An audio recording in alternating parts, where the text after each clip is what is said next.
Miss Wallace teaches chemistry. Hello everyone, in today's video I am going to be doing a part 2 of electrochemistry. I am going to specifically be looking at the different reactions that can occur at our anode or our cathode based on preferential discharge. Now before we get into the video, I want you to make note of this over here. This is our reactivity series of both metals and non-metals. Note that I just simply wrote my ions just to make it simpler for us to understand. So for our metal ions, we have potassium being the most reactive, then calcium, sodium, magnesium, aluminum, zinc, iron, lead, hydrogen, copper, and silver. On our non-metal side, for the non-metal ions, we have fluorine, sulfate ion, the nitrate ion, chlorine, bromine, iodine, and the hydroxide ion. Now the rule is, the higher you are in the reactivity series, the most reactive you are, or the most stable you are. So the higher you are, the most reactive you are. But the lower you are, the most likely you are to be discharged at the electrode, at whatever electrode it may be. And so you would have to write the half equation for the one that is most likely to be discharged. So for example, if we discharge silver, we have to write our half equation for that one. And remember that at the end of the electrolysis process, usually we form a neutral atom, so it would go off to form the neutral atom, right? Now let us look at the factors affecting the preferential discharge of anions. The first factor is the type of anode. So for instance, if you use an inert electrode or an active electrode, remember that inert electrodes, they do not participate in the electrolysis process at all. Only electricity is conducted through them, but they don't have any form of electrochemical reactions occurring. They don't lose ions, they don't gain ions, they only conduct electricity. But for your active electrodes, they do in fact play some part, right? They can have their own ionization reactions happening. For example, if it were a copper electrode, right? Copper is an example of an active electrode. We have copper, some other metals, right? So if we were to have this as our anode, it would undergo ionization. It would say it would be copper solid becoming copper ions. And after some time, we're going to see that this electrode would shrink, right? So that's what I'm saying, it undergoes some form of chemical reaction. All right, remember, for inert electrodes, no form of chemical reaction, they only conduct electricity. For active electrodes, they do have a chemical reaction, so they would be preferentially discharged at the anode. So you would have to write the half equation for your electrode. And this is the first factor you consider. Always ask yourself, is it an active electrode or is it an inert electrode? If it's an active electrode, you select that one to write your half equation for. Okay, now if it's not an active electrode, right, if it's an inert electrode, then you have to take the second thing you consider is if it's a concentrated electrolyte. And by this I mean that, for example, they say, all right, this is concentrated copper sulfate. It's suggesting that you have a lot of sulfate anions. When we're looking at anions, so it's suggesting that you have a lot of sulfate anions present, right, to conduct the electricity. So you're going to have a good amount of flow of electricity happening. Our sulfate would be preferentially discharged, right? So if it's a concentrated electrolyte, that electrolyte would be preferentially discharged. However, if it's not a concentrated electrolyte, so they might say, all right, it's dilute, or they don't give you the specifications of its concentration, then the next factor you consider is its position in the electrochemical series, which is its position over this side, right? So the lower it is, the more likely it is to be discharged. The lower it is in the series, the more likely it is to be discharged.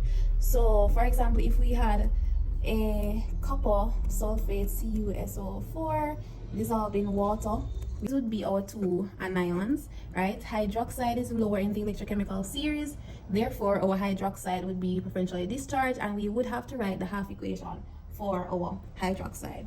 Now before we continue, I need you to make a note of this equation here. So for hydroxide, it's going to be OH minus AQ to give 2H2 liquid plus oxygen gas plus 4E. I don't have any space right now, but make a note of this equation. It's going to be important. Notice that it's the lowest in the electrochemical series, right? So we're going to see it coming back. And this is also not balanced. I need to put a 4 right here. So make a note of this equation. The first example we have here, example 1, dilute sulfuric acid with carbon electrode. Ions, it's an aqueous solution of dilute sulfuric acid. The ions are going to be H plus OH coming from water, OH minus, this is coming from water, and from the sulfuric acid, H2SO4 is going to be H plus SO4 2 minus. Those are our ions. Note that these will go to the anode and hydrogen cathode. Right, now remember, the first thing you consider for preferential discharge is a type of anode, right? And in this case, the type of anode, it's a carbon. Carbon is an inert electrode. Please to watch my previous video so that you will know active versus inert electrodes, right? So carbon is an inert electrode. Since it's an inert electrode, we can rule out that we don't have to write the half equation for that. Carbon electrode will not be discharged at our anode. The next thing that we have to consider is the concentration of the electrolyte. In this case, the electrolyte, notice that for the electrolyte, it's dilute. We don't have that many sulfate ions. We don't have that many sulfate ions present. So therefore, this would not be preferentially discharged. The next thing to consider is the position in the electrochemical series.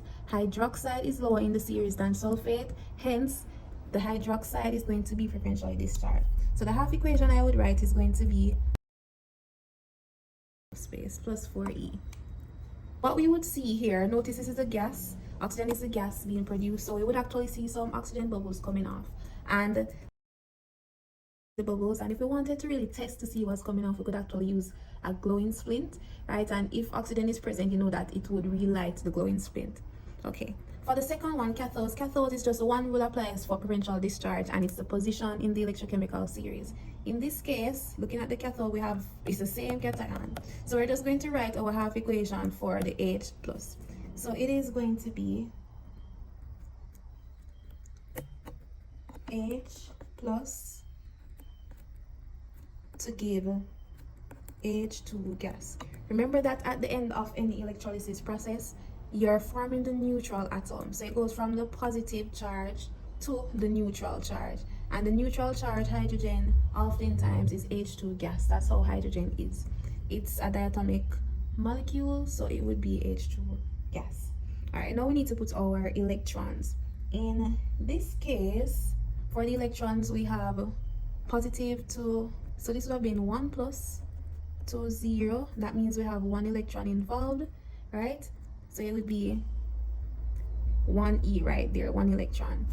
Now for the oxidation number, we have a plus going to 0, so we're going down. It's becoming less. That means that we're undergoing reduction. Reduction is the gain of electrons, so we just simply put a plus E here. Now we need to balance. We have 1 hydrogen on this side, 2 hydrogens on this side. We of course have to balance it, right? Now note before I even balance, what this is saying is that every hydrogen ion present, that hydrogen ion gains 1 electron to become its neutral atom, right? Or its neutral molecule. Now for balancing, we have 2 here and 1 here, so we'll put a 2 here. Right, and if we have 2 hydrogen ions present, 2 hydrogen ions will give off 2 electrons. 2 hydrogen ions will give off 2 electrons. So this would be our correctly balanced half equation. Note that for the observation, we're going to be seeing hydrogen gas, right? And if you were to place a splint over this electrode, over our cathode, you would actually hear a popping sound, a loud popping sound. That we could also even choose to further write this, because note that we have 4 electrons being involved here and the same amount of electrons being lost, right? Remember, I know this for oxidation, the same amount of electrons being lost has to be the same amount of electrons being gained. So in this case, if we have 4 electrons here and 2 electrons here, right, it would, to make it 4, we'd have to multiply by 2, and whatever we do to one part of the equation, we have to do to the others. Right, so it's going to be this times 2, this times 2, and this times 2. So now our equation would be 4H plus 4E to give us 2H2 gas. Just to note that it is okay to leave it as is, as this for the cathode, because this is actually, in fact, this is a standard half equation. You can write this as is here. All right, so the reason why I wrote this equation here was so that we could see the amount of gaseous molecules produced for the amount of electrons involved. So for instance, in this case, we involve 4 electrons for both, right? So for every 4 electrons involved, we are producing 1 molecule of oxygen gas. We're not seeing the one, but the one is there. We're producing 1 molecule of oxygen gas and 2 hydrogen gas molecules, or 2 mole of hydrogen gas. So in other words, since this is not even 4, we could have just simply multiply this by 2, this by 2, and we see that we are in fact producing 2 molecules of hydrogen gas. Now let us look at another question. The second question says, dilute NaCl in aqueous solution and with platinum electrodes. Right, so the first one we're writing, before I even go into my preferential discharge, note that I wrote ions here, so we're going to write out all the ions involved. In this case, it's NaCl, it's in an aqueous solution, so it's going to be Na plus Cl minus. I'm trying to group my anions and my cations separately, and it's dissolving, it's in an aqueous solution, assuming it's water, so it's going to be H plus. And guys, whenever you see something about aqueous or something about solution, we're assuming it's water, right? And that goes for you as well. So it's going to be H plus and OH minus. Remember that water splits into these ions, right? So Na and the H plus would go to our cathode, and Cl minus and OH minus will go to the anode. Right, now we have to do our preferential discharge. We have to look at the rules or the factors affecting preferential discharge at the anode. For the anode, the first thing we have to consider would be the type of electrode. In this case, the type of electrode is platinum electrode, and platinum electrode is an inert electrode, so it would not be preferentially discharged at the anode. Next thing to consider is the concentration. Note that it said dilute NaCl. It said dilute NaCl, right? That means we don't have that much anions present, right? So it would not be preferentially discharged at the anode. So the third thing, position in the electrochemical series. The ion lower in the electrochemical series would be preferentially discharged. We have Cl minus and OH minus. OH is lower in the electrochemical series, so we're going to write the half equation for OH. It is going to be 4OH minus AQ, remember your state symbols, to give 2H2O liquid plus O2 gas plus 4E. I keep on not having enough space. Plus 4E.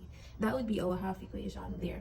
Right? Try your best to remember this equation. Try your best to memorize this equation. Okay, so for the observations, we're going to be seeing oxygen effervescence. And once again, to test for the presence of oxygen gas, you can place a glowing splint over it. If the splint relights, oxygen gas is present.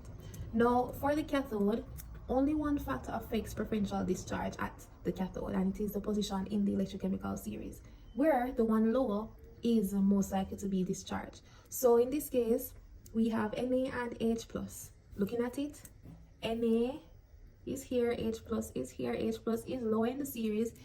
Then, therefore, we have to write its half equation. So it is going to be, once again, H plus plus 2, well, plus E. I'm just going to rewrite what we had from before. It's going to rewrite the same equation. Right? And we could have also gone further to write to make it balanced, where we have the same amount of electrons. Remember, to do that, you would just simply multiply everything by 2, multiply the coefficients by 2, and you would get the other equation. As I also said earlier, you can just leave it at this equation because we're really looking to see what is going to be formed at the cathode.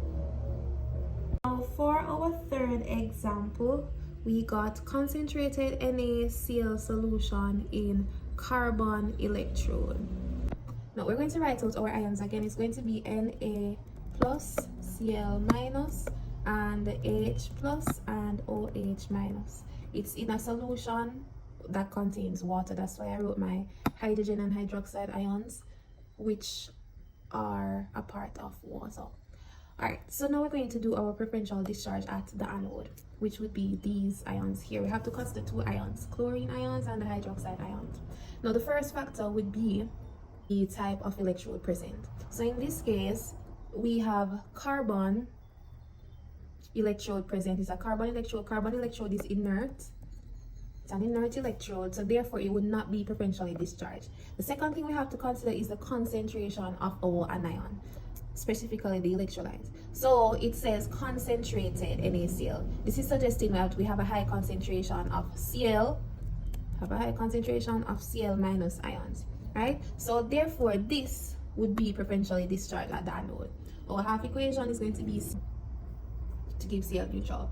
Remember once again that for our electrolysis process, we are forming the neutral atom. That's what we're forming. Now at the anode, remember anode is oxidation. Anode is for oxidation. Oxidation is a loss of electrons. You don't even have to think about that, but you can also look at the fact that we have a -1 oxidation state going to a 0. The oxidation number is increasing, goes from minus to 0. That's an increase in the oxidation number. Therefore, this would have to be oxidation. Remember that for oxidation, the oxidation state increases. This would have to be oxidation. And so we're going to say that, okay, electron is being lost. Our electron is being lost. Went up by 1, it's going to be 1e. So it's going to be, we're taking away an electron minus, it's lost, we're losing the electron, minus e. But remember that for chemical equations, we cannot have negative signs in chemical equations. So we have to transpose to make it positive, right? To make it positive, we're going to make a plus e here, a plus 1e here. And whatever we do to one side, we have to do to the other side. So it's also plus 1e here. So therefore, our half equation is going to be plus 1e. Sometimes you do in fact have to ask yourself what is actually happening. Remember that the neutral chlorine is actually diatomic. It's a diatomic gas, it exists as 2s. So it's actually going to be Cl2, right? Now, looking at it, we have 1 chlorine here, 2 chlorines here. To balance it, we're going to have to put a 2 here. But when we put a 2 here, remember initially, the one Cl minus would lose 1 electron to become neutral, right? But if we have 2 Cl minus atoms or 2 Cl minus ions, 2 of them would have to lose 2 electrons in total, right? So therefore, this is going to be multiplied by 2 as well. And this would be our half equation at the anode. Now, for the cathode, it's only one factor that affects preferential discharge at the cathode, and that factor is the position in the electrochemical series.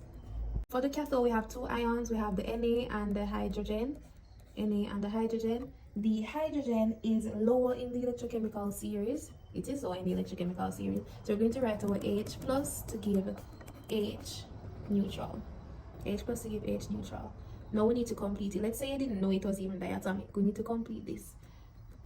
Cathode reduction occurs at the cathode. Reduction is a gain of electrons. Reduction is the gain of electrons. Also notice that for here, we need to know how many electrons are involved. It goes from H plus to neutral. So it goes from +1 to neutral. We are going down. The oxidation number is decreasing, so it has to be reduction, right? Now, it goes from 1 to 0. If you were to put this on a number line, you would notice that you only jump 1 time on the number line, right? So it's only 1 electron involved. So it's going to be, reduction is a gain of electron, it's going to be plus 1e or plus e. Once again, hydrogen atom, not the ion, hydrogen atom, gaseous atoms, gaseous neutral atoms, they are diatomic. They exist as 2s. So we're going to put a 2 here. Once we put the 2 here, we have to balance the entire half equation. So we're going to also put a 2 here. We have 2 hydrogens. But remember that this hydrogen would, in fact, 1 hydrogen gains 1 electron. So 2 hydrogens would gain 2 electrons. And this would be our half equation. Note that we have 2 electrons here and 2 electrons here. So it's okay as is because it's the same amount of electrons being lost and gained by both half equations. Now what we would see, chlorine gas. My state symbols, mighty. Right, so it would be aqueous. The ions are aqueous. They're dissolved in water, so they're aqueous. The gas is gas, symbol G. So I'm going to just put that in here and here. Now chlorine gas, what we would see is actually a yellow-green gas coming off. Chlorine gas is yellow-green, and hydrogen, we won't be seeing it, but remember that you can do a test. You can do a splint test where if you place the splint over this particular electrode, over the cathode, and it pops, therefore hydrogen gas is present. Before I continue, you can pause the video to attempt these ones on your own. Copper 2 sulfate solution with carbon electrode. The ions present, we have Cu2+. The copper 2, remember the 2 tells us about its oxidation state. So it's 2+, sulfate is SO4, 2 minus, Cu2+, okay? And it's in a solution, so water is present. The ions for water is H+, OH minus. Right, so these would be for our cathode. These are our cations. These will go towards our cathode. These are the anions. They will go towards the anode. And now we try to solve for our half equations. The thing that affects potential discharge at the anode is the type of electrode. In this case, we have a carbon electrode. Carbon is an inert electrode, so we rule that out. We don't have to write that half equation because it does not participate in all of the electrolysis process. The only thing is that it conducts electricity. So second thing, number 2, is that we have to consider concentration. In this case, they only said copper 2 sulfate. They did not tell you that it was diluted or concentrated, so we would rule out the second one. The third thing we would go to would be the position in the electrochemical series, right? Which would be, looking at it here, we have hydroxide and sulfate. Hydroxide is lower in the electrochemical series than sulfate, so we would write the half equation for hydroxide. It is going to be 4OH minus to give, take you, to give H2O plus O2 plus 4E. Finally enough space, but the hand is, it's lean. All right, so that would be the half equation at the anode. Once again, we would see effervescence, we would see bubbles coming off the anode, and you could also test for this gas as well. For the cathode, no. Cathode is only one factor affecting potential discharge at the cathode, being the position in the electrochemical series. Copper is in fact lower in the electrochemical series than hydrogen, so we're going to write the half equation for copper. It's going to be Cu2 plus to give Cu, can you make a guess? Cu neutral, right? And this would be our solid, this would be AQ. Now for this one, we know that reduction occurs at our cathode, yes, so we're going to involve the gaining of electrons, but how many electrons are involved? Notice that the oxidation state goes from 2 plus to 0. If this were a number line, right, we're decreasing, we're going down, that's reduction, but we're going down by 2. So there would be a 1 here and a 2 here, a 0 there. We're going down by 2, so it's 2 electrons involved. We have 2 electrons involved, right? Reduction is the gain of electrons. Reduction, we're gaining electrons, so it's going to be plus 2E. And if you wanted to further write this down to make it even, a bit more balanced, you could multiply everything by 2. So the coefficients by 2 times 2 times 2 times 2. There's a 1 there, but you're not seeing the 1, right? To further write this half equation, right? But this is correct as is here. Now, note for copper solid, the copper solid that we would in fact see would be a reddish pinkish solid forming on the carbon electrode. Remember that it's a carbon electrode involved, so we would actually see a reddish pinkish solid, red pink solid forming on the electrode. Now for the final question, we have copper 2 sulfate solution with active copper electrode. This one is a very common question that you will see. So for the ions, once again we have Cu2 plus ions and SO42 minus from the copper sulfate. It's in a solution, remember that's water. This is in water, so it's going to be H plus and OH minus. Right, now for the anode, first factor is the type of electrode present. Right, in this case, and we're looking at the anode. So in this case, they say that we have copper anode present. Now copper electrode, copper is actually an active electrode, so this would be the potential discharge, or this would be the half equation that we're going to write for the anode. Right, now it's going to be, it's a copper electrode. The electrode originally, if you think about it, was it an ion or was it something that you were able to see? Now if your answer was that it was something that you're able to see, let us look at it, then you would be correct. So this is our copper anode, and this is our carbon cathode. Right, for the copper anode, it's a solid. It's something that you put into the beaker or into the reaction flask, right? So it's something that you see, it's a solid. So it would actually be, we're starting with Cu solid, and it would become ionized, right? So if an active electrode is present, the electrode is going to be ionized. So it's going to go from Cu solid to Cu2 plus. That's how it is going to be, right? So all the solid copper is going to come off into the solution and become ionized. And when it's ionized, it's actually aqueous. So all those ions are going to be floating around. Right, so it goes from copper solid to, now we have some copper Cu2 plus present in the solution. Right, I need to completely write my half equation. It's going from 0, this is neutral, it's going from neutral, so that's a 0 oxidation state, to 2 plus, that is 2 electrons involved. We're going up by 2, so that's 2 electrons involved. We're increasing the oxidation number, so that has to be oxidation, right? And oxidation is the loss of electrons. We're taking away 2 electrons, but remember that we cannot have a minus sign, so it will be minus 2e. We cannot have a minus sign in our equations, so to get rid of this, it's going to be plus 2e and plus 2e. So therefore, our half equation for the anode is just simply going to be 2e here. Now for the observation, it's going to be that the copper electrode size is going to decrease. That's going to be the observation. It's going to go from for example, it's rectangular. It's going to go from this to looking something like this. It's going to shrink in size. That's what we're going to see. It's going to shrink in size. Now the final one is the cathode. Remember that 4 factors affecting potential discharge, and the cathode is the position in the electrochemical series.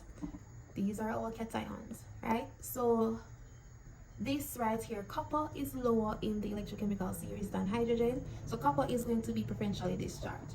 So it's going to be Cu2 plus, that's the ion there, Cu2 plus, to give Cu neutral at the end of the electrolysis process. Alright, so we need to complete this half equation. Alright, so it's going from 2 plus to neutral. It's going from 2 plus to neutral. We're going up, well, this time we're decreasing by 2. We're decreasing by 2. Decreasing is reduction. Once you decrease oxidation number, that's reduction, and we're decreasing by 2, so it's 2 electrons involved. Right, now remember that reduction is the gaining of electrons, so it's going to be plus 2e. So for reduction, you gain electrons, so it's going to be plus 2e, and this is complete here. Now what you're going to see is that look at this, now at your cathode, in this cathode we have a carbon, electrode involved, this carbon electrode, right? So what's going to happen is that some copper solid, some pink copper solid is going to form around the carbon electrode. So this electrode is going to in fact get bigger while the anode is shrinking. So you're having 2 things occurring at once. You're going to have your anode shrinking and your cathode increasing. Note that even though the anode is producing some copper ions were in fact already present in the solution. Remember that it was a copper electrolyte originally involved, so you have plenty of copper ions present to form the copper solid around the carbon electrode. Pinkish color, pink, brown, pink, red, that would be pink. Now this is the end of the video. If you did enjoy, please leave a thumbs up. Please leave a thumbs up, or you can subscribe and comment if there are anything, or if there's anything that you don't understand about this topic. The next video that I will be making will be on Faraday's constant, so look out for that video. Thank you for watching. That's it with Miss Wallace Teaches Chemistry. Chemistry.